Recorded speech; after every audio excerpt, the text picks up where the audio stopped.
Welcome back. I hope everyone enjoyed their holidays. Hopefully you had some time off work and got to spend it with the ones you love.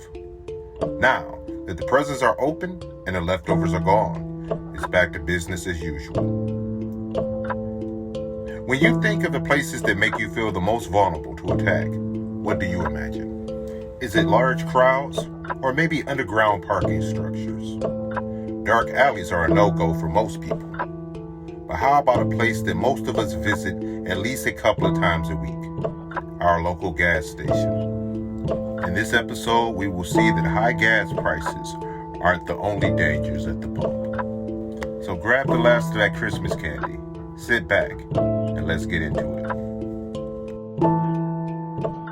The CCTV footage for this week's episode comes from ABC, Channel 7 News out of Chicago, NBC, Channel 10 News out of Philadelphia, and Channel 13 News out of Indianapolis. Today, we will look at and discuss 3 different techniques that carjackers may use to catch you off guard while you're at the pump. The victims showcased this week were not ready for those fuel pump punks, and it cost them. Would you fare any better if put in a similar situation and only had a split second to react? Let's find out as we get into episode 6, Danger on Pump 6. Late one evening, this young lady finds herself needing gas, so she stops at a local gas station to fill up. 2 men approach the young lady as she is finishing up. The first man reaches her just as she's about to get into her vehicle. It's hard to see, but the man strikes her on the side of the head with his firearm.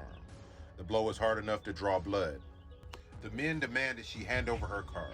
She agrees, but first reaches back into the vehicle to retrieve her cell phone. Once the men are in the car, the young lady quickly dials 911. The men notice what the woman is doing. The driver pulls alongside of her, and the passenger fires one shot from the vehicle, striking the woman in the arm. Hurt and in need of medical assistance, the woman makes her way to the gas station doors. She doesn't seem to be able to get into the gas station, so she has a seat outside of the doors. Lucky for her, a gentleman arrives and quickly decides to help. He even tries to use his belt to make a makeshift tourniquet.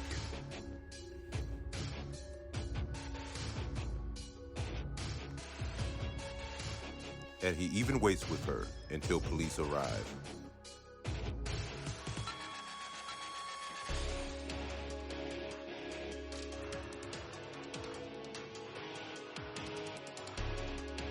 In this next scenario, we have a black sedan waiting in between 2 pumps when another car can be seen coming in at an odd angle. The car continues to pull forward, but still with its back end angled to prevent the sedan from pulling forward. 2 men quickly exit the car and approach the sedan. A third man exits the car, aiming his gun at the driver. The CC footage ends here, but the driver of the sedan refused to give up his car.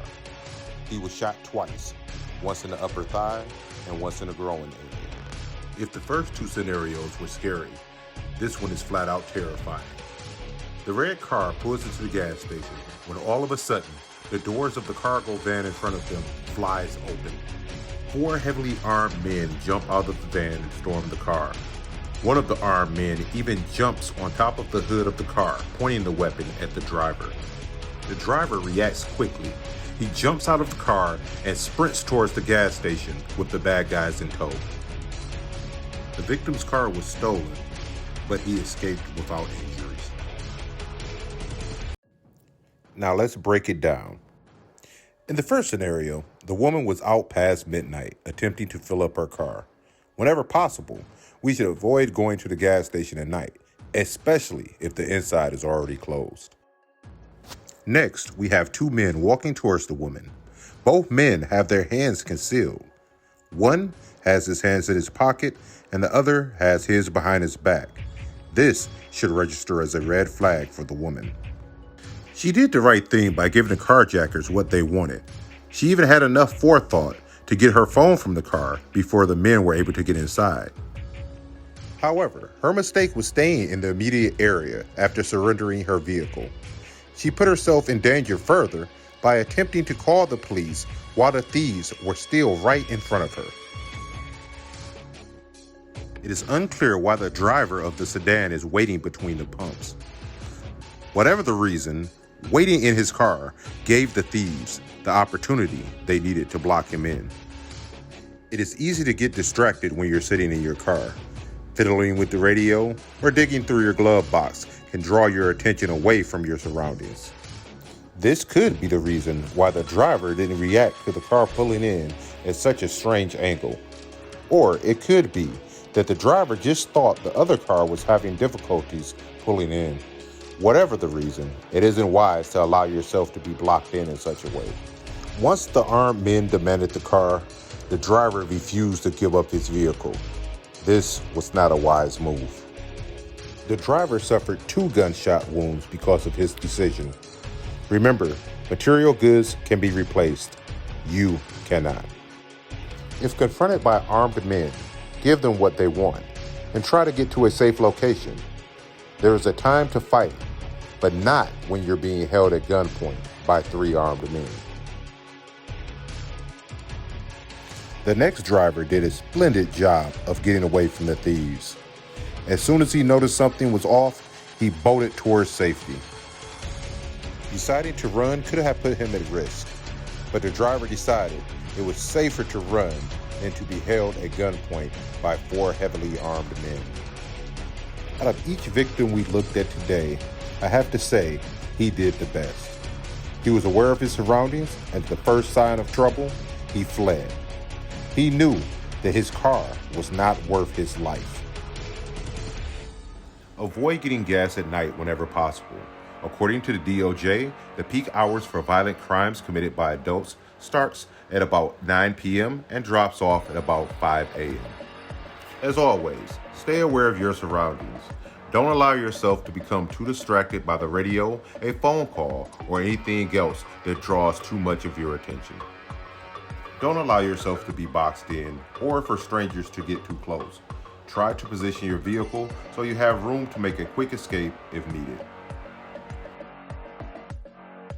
Remember, your car, money, or other possessions aren't worth losing your life for. Those things can be replaced. That'll do it for this week. And again, I hope everyone had a great holiday season, and it's great to be back. Don't forget to come back tomorrow for Urban Medic's first episode, How to Save a Life. Until next time, friends, stay alert, stay alive, and be safe.